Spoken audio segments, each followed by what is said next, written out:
All right, so we have Jack McKenna is the Vice President of Corporate Accounts for STLE Chemical Co. in Cleveland. Takes the reins as the 2024-2025 president with his one-year term starting back in May. Um, Jack is native Chicagoan and graduate of Ithaca, New York. He also served STLE as a board member from 2009 to 2015 in Section Affairs, the Audit Committee, and Strategic Planning. He has more than 30 years of experience in the specialty chemical distribution industry. He has served in a number of positions in his 27 years with Sealand Chemical. McKenna is the past chair of STLE Chicago section in 2005, where he has been an active member of the executive committee for more than 20 years. So I will turn it over to him. Thank you so much for that kind introduction. And I will go into, the at a glance. So what is, speaker? Oh, if I could ask the people online to mute themselves, please. I don't think we can hear you here in the room, but I can hear you. So if you mute yourselves, that would be fantastic. Thank you. So what is STLE? At a glance, the STLE is 15,000 total industry contacts, 2,700 individual members. I assume that most of you in this room are members of STLE, so thank you. There are almost 200 corporate members. There are 70 countries represented. We have over 300 active volunteers, 20 technical committees, and 16 local sections. Shout out to this local section, Toronto. In case you ever wondered what makes up the membership of STLE, it's about 2/3 direct or indirect lubricant related. Lubricant manufacturers, oil manufacturers, additive suppliers, distributors make up about 66% of that pie chart that you're looking at. The group that we feel is underrepresented today, and we'd like to see more people from the end user equipment manufacturer side join our society and get involved. Right now, they represent about 10% of our total membership. We have succeeded in getting them involved a little bit at the annual electric vehicle conference, which I'll touch on again later on in the slides. But if any of you are involved directly or indirectly with this OEM community, please encourage these folks to check us out. And, if you need somebody to do a presentation about our value proposition, I would be happy to do so. Most of our members, 87% of our membership is between the United States and Canada. So congratulations to you guys for being the second largest membership base. And then there are a lot of people who are either members or who attend the annual meeting from other parts of the world. And you could see those groups represented there. If there's anything that you do out of my presentation today, I'd like to ask you to log in to your member profile. So if you go to stle.org and you click on my account, and if you have any problems logging in, please contact the staff in Park Ridge. They'll be happy to walk you through this process. It can be, a little tricky at times, but even I was able to do this, so it can't be that hard. But click on my profile, and then from there, the thing you really want to highlight is your local section. And your local section here is obviously Toronto, and everybody here that's a member and everybody that's online that's a member, if you would please go and highlight the Toronto section, they will get monies sent to them. I believe it's $15 or $20 per person today for every member of the society that's a member of your section. And this helps pay for the meetings that you host. It helps pay for scholarships, and all related activities. The other thing that I'd like you to do is check your interests. Please don't check all because that doesn't really tell us anything. But I think there are 18 interest areas listed on this drop-down list. And if your interest is aerospace, please highlight that. If your interest is metalworking, highlight that. If your interest happens to be grease, highlight that. We'll know for the future in terms of technical content that we're going to provide.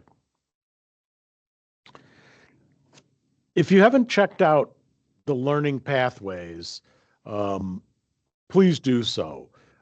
This is one of the primary benefits that exists within your membership of STLE. There are both live and on-demand resources that can help you, increase your education level, prepare to take exams, and just continue your education in general. And, you could see highlighted here some of the learning options. We'll come around to sustainability in a minute because there's some more detailed offerings there. This is a list of all of the current active sections. I don't honestly know how active. Does anybody here know how active Alberta is? Yeah, just campground. They're very active. Yeah. All right.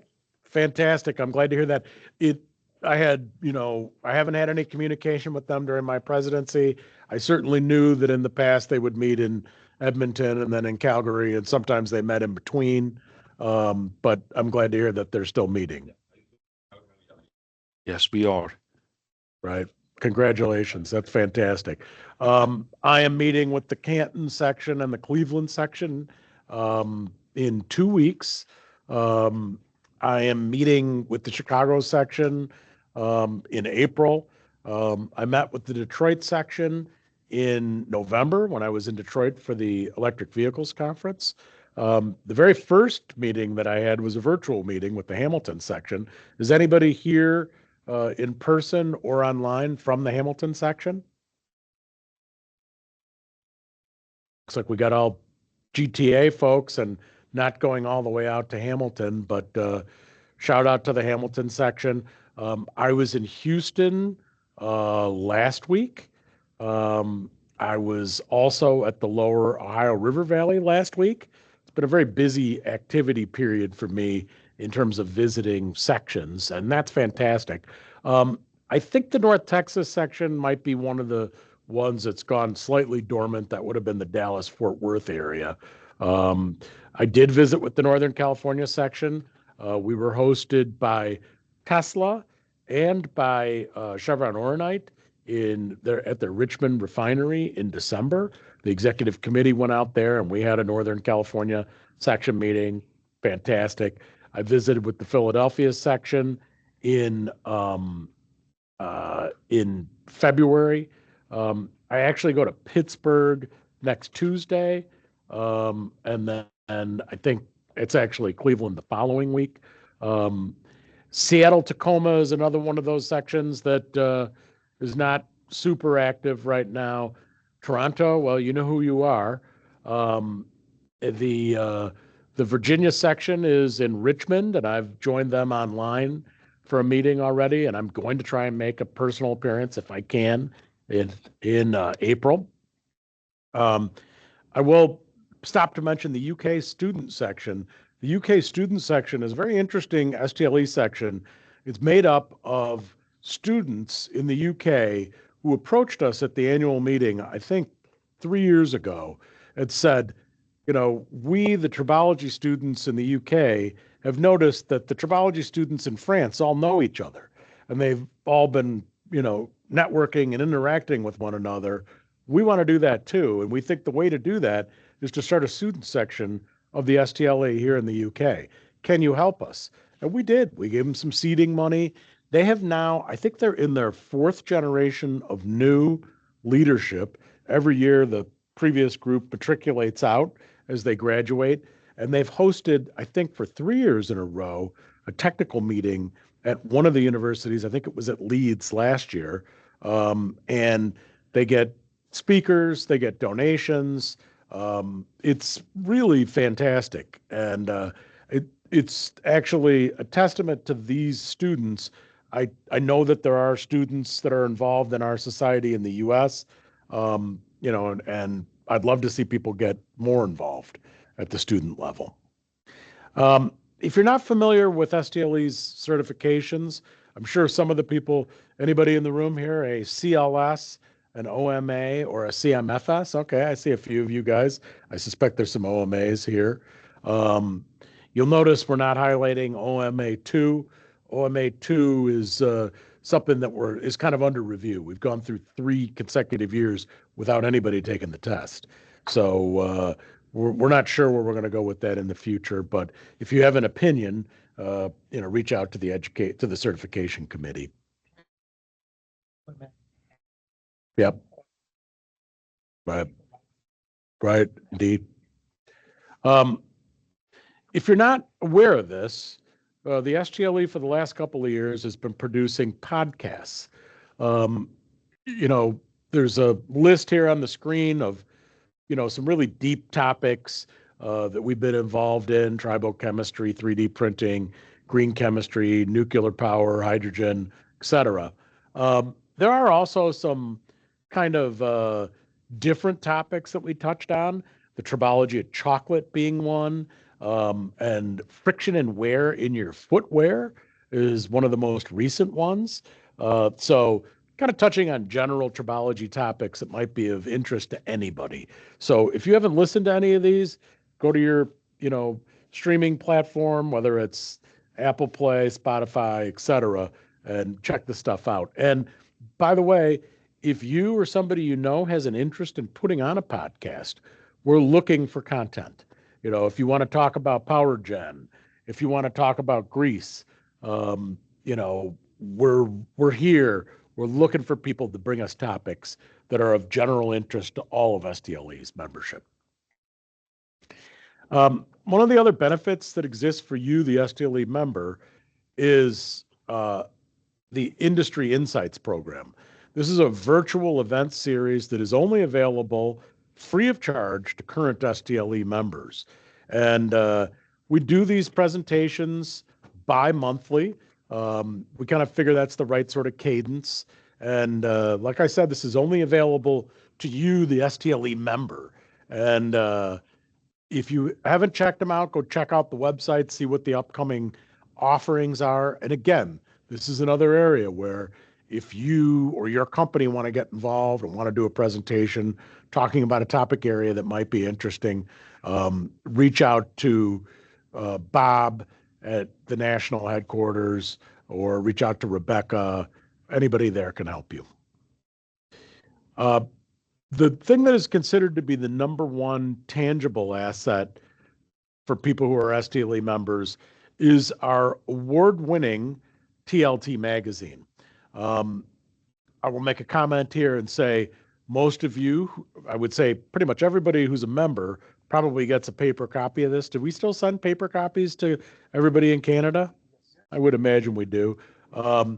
If you don't prefer to read this in paper format, please contact the STLE headquarters, because there is a not so insignificant cost with producing the magazine and shipping, most importantly, shipping the magazine. So if you prefer to read this electronically, that's a benefit that's available to anybody. But the members are the only ones that get the physical copy. If you want to continue receiving the physical copy, don't do anything. You'll continue to get it. But if you don't really feel like you need it, please reach out to STLE and say, hey, I'm fine with reading this online. If you're not aware of this, STLE has produced a number of papers over the years. We used to refer to these as white papers. We now call them special reports. Knowledge transfer and challenges in the lubricant industry, sustainable opportunities for tribology. These are a couple of the most recent ones. We've published the trends report on a biannual basis nominally. If you haven't checked out any of those, go on to STLE and look at special reports. There's a lot of really incredible content available to you. I don't know if you've seen this, but one of the things that STLE probably should have embraced a long time ago, but just didn't, was asking people to make donations to support the next generation of STLE members. As most of you are probably aware, STLE gives about $35,000 a year every year in scholarships to deserving students, people that are doing graduate and undergraduate level research in tribology and lubrication engineering topics. Those scholarships have been funded out of our general fund for, as long as we've been giving them away. And, we will continue to do this, but we would like to give more. And we ask everybody, if you can, if your company can give to this next generation fund, it will help us give more awards. It'll help us do things like possibly offer student travel grants to the national conference. We have a student here, making a presentation today. One of the challenges that students have is to fly to our annual meeting and to stay at our annual meeting and to eat at our annual meeting could cost you a pretty good chunk of change. And students, being students, don't necessarily have access to the funds.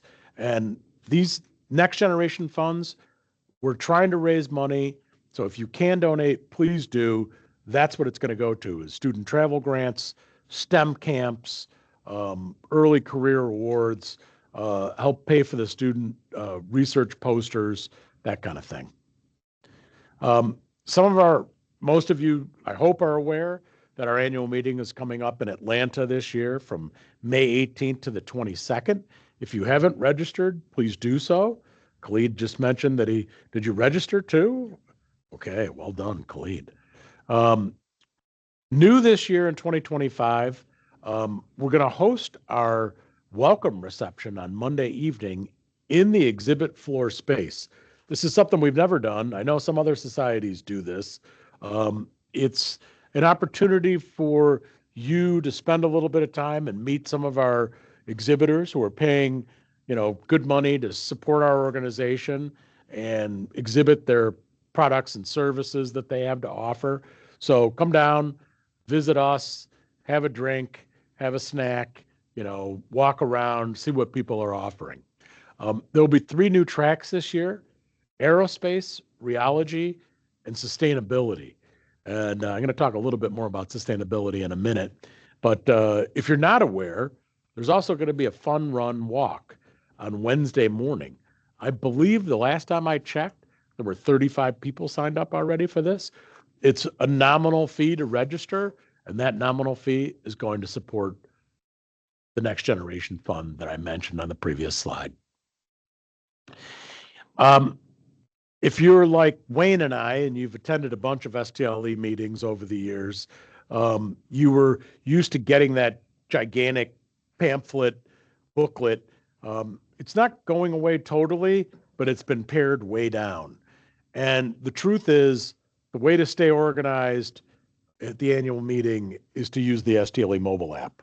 And the advantage you have here is if a presentation changes time or location or speaker or gets canceled for any reason, it's all going to be reflected in real time in the app. That printed thing, it's obsolete the second we print it. And so this just makes sense. If you haven't downloaded it yet, do so today. There's a lot of content outside of the annual meeting that can come to you through this app.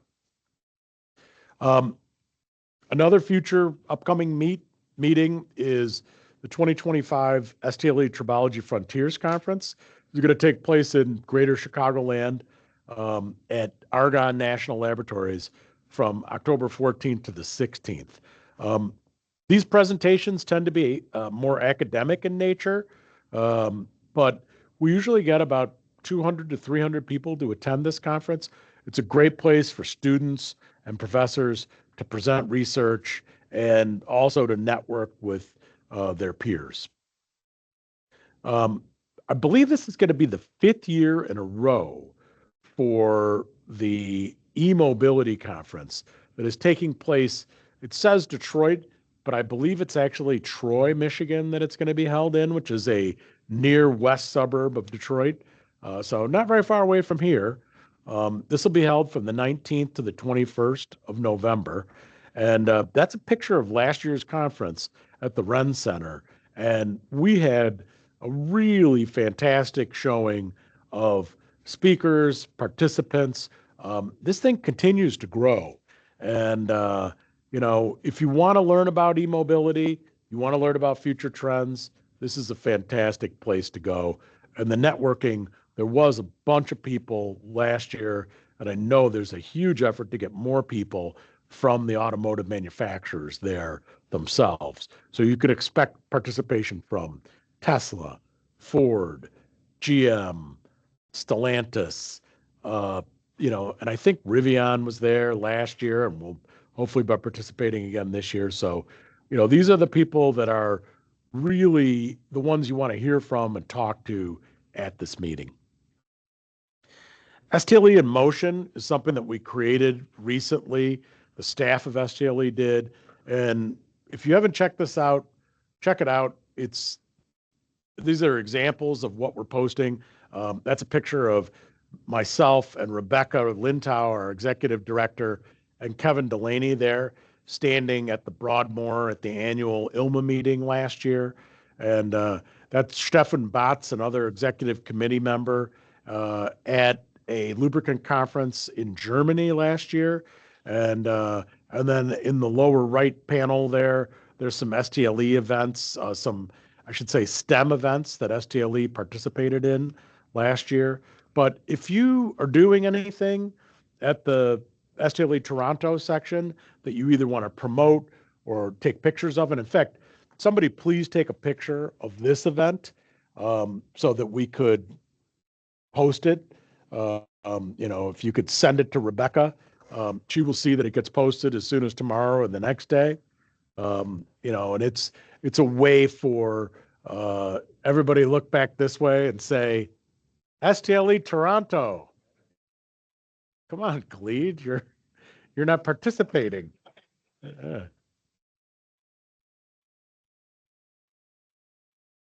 All right, thank you. As you can see, we're posting, outings, corporate site visits, that kind of stuff. If you haven't checked us out, follow us on Instagram or any other social media site that you might be using. So that was a pretty speedy walk through what's happening in the world of STLE. Does anybody have any STLE related questions, either in the room first or online? Anybody in the room?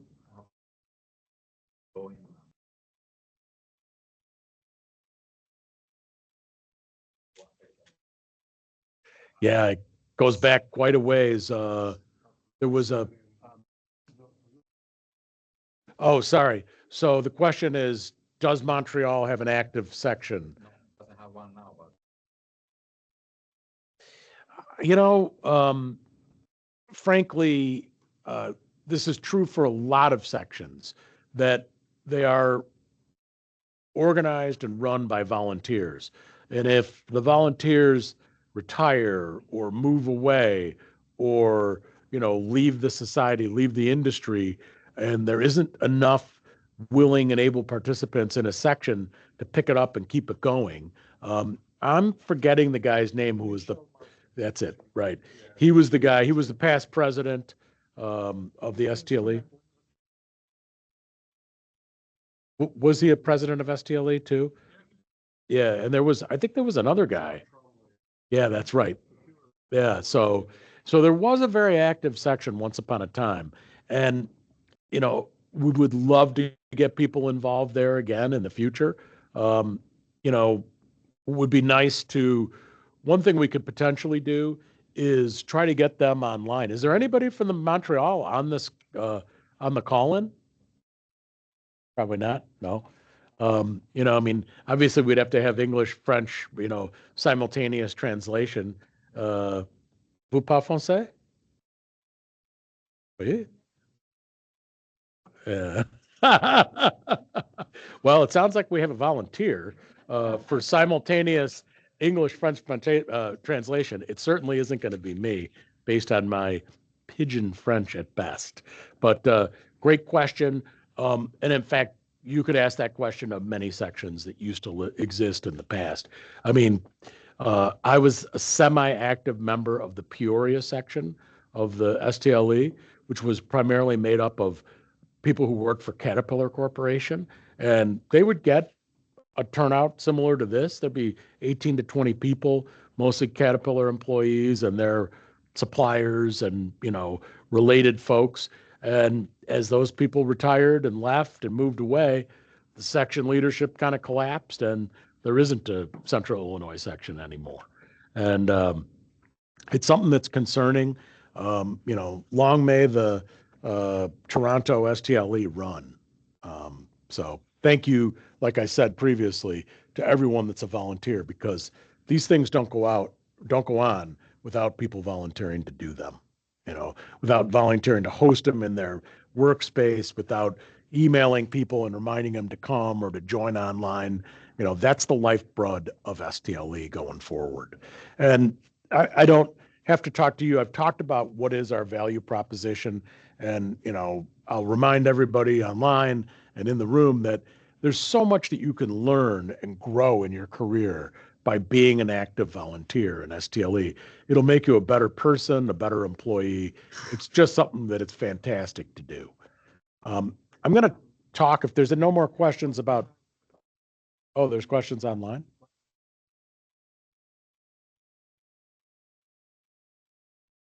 So that's an excellent question, Ken. We have organized a task force, if you will, of select members of STLE. And if anybody would like to volunteer to get involved, we would love to have some assistance. And what we've done initially is we've collected a list of, all those OEMs that we would like to get involved. And we've done some outreach. Rebecca has reached out to some of the OEMs, and we're asking them about what are their pain points in being an active member of STLE. And by that, I mean, what prevents you from attending the annual meeting? And basically what they said is our companies will pay for the travel and they'll pay for the expense of staying there, but they won't typically pay for the registrations. So what we're talking about doing is creating a new level of membership where a company could pay for your membership and include your annual meeting registration in that fee. And so this is something we're kicking around, and we hope that this will enable more participation from OEMs.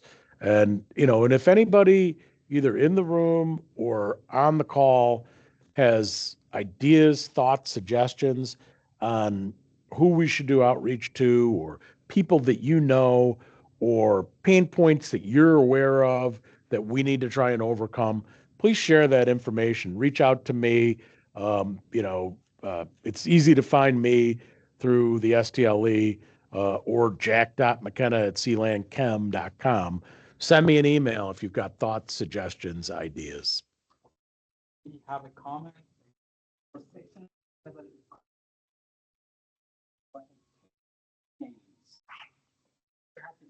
Of the sections in turbo?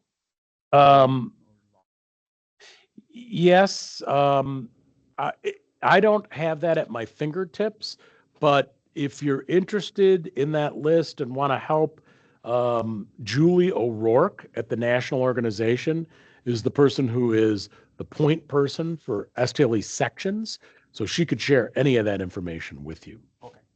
Last comment is indeed, Richard says, indeed, I did not have any communication from the Alberta section until a month or two ago. So that's a comment, it's not a. Oh, okay. So it sounds like they are active, but maybe not as active as they once were. Yeah. Have you attended meetings lately? Ah.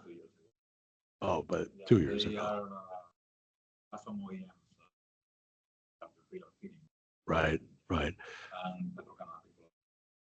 right. And I know that, So I But- send them out, right, there's some active volunteers for the national organization that are based up there. So I know that there's STLE members in that part of the world. Lots of people retire. But we don't see representation from Shell, Esso, big loyal it used to be. So Yeah, right. There are still a lot of those organizations there's 2 members of Shell that are currently on our board of directors. And I traveled when I was out at the Philadelphia section. I went to Allendale, New Jersey, their Exxon's primary research site for the next year. They're moving all their research to Houston along with everybody else. So it's a little bit, Yeah. that's a business in transition for sure. And Resurgence starting to shut down, the plant shut down. right, exactly. Yeah. And I mean, hey, it's the lubricant business is not going away, but it's certainly going to change. And what better place to be than STLE, to stay on top of what those changes are going to look like. I'm going to talk a little bit about what is chemical distribution.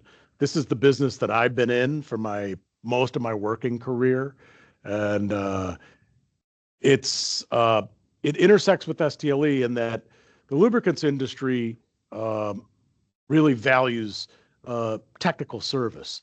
There's a lot of challenges that people are trying to overcome in the lubricants industry, and raw material manufacturers and distributors working in partnership can really do a fantastic job in aiding the greater lubricant community. And this is just sort of a definition slide of who are chemical distributors. There are commodity distributors that sell acids and alkalis and solvents and base stocks and all kinds of things that would be used for various end use applications. And then there are specialty distributors that are possibly focused on unique niches like personal care or the lubricants industry, like my company is. Some of the distributors actually try to be both they try to be a specialty distributor and a commodity distributor. It's kind of a challenge for them, but some are able to pull that off. This is a slide talking about why you would work with a distributor. Distributors have, good distributors have incredible technical knowledge. They have a good supply chain in place where they could deliver things to you in, a day or two, when ordering from a manufacturer might take weeks or longer. Customer service levels are usually a lot better than what you would get from a manufacturer who's going to focus all their time, effort, and energy on the biggest consumers. If you're not a big consumer, it's going to be a challenge. Distributors can offer flexible and customer-focused solutions. They can bring the manufacturers into you. They're going to work directly with the manufacturers. In some cases, distributors who've been around for a long time might know more about the products and their application than the manufacturer's reps do. They know the products in their markets, quality ones do, and they often have multiple product lines so that they can offer mixed products in a variety of packages, offer real-time delivery, ship material when you need it, stock it for you so it's there when you know you're going to need it in the near future. They can, and they're typically on top of supply interruptions and disruptions that might take place, so they can let hey, there was an incident at this chemical plant. We like to call them incidents in the chemical industry. You need to, be prepared for this because this is going to change the supply chain. And they can often offer you integrated product lines, multiple products from multiple, you can get one shipment with 5 items or 10 items from a bunch of different manufacturers. They'll have local delivery. Even if a product is coming from overseas, they're going to have it for you when you need it. Good distributors belong to an association that's called ACD. It was formerly known as the NACD, National Association of Chemical Distributors. They've renamed themselves as the Alliance for Chemical Distribution. And this is an organization that does site audits of chemical distributors and makes sure that the chemical distributors have a quality process in place and that they teach their employees the safe handling of products, and they teach their customers the safe handling of products as well. Some customers, some chemical distributors like mine are ISO 9001:2015 certified. I'm sure everybody in the room knows what ISO is, but if not, there's the information on the slide. And the last thing I'm going to touch on, this probably isn't as meaningful as people up here in Canada as it is to people in the US, but my company is also a 100% employee-owned company. So I'm an owner of the company. Colin is an owner of the company. The people that work in customer service are owners of the company. And we all work collaboratively and collectively to do the best possible job for our customers, for our suppliers, and for ourselves.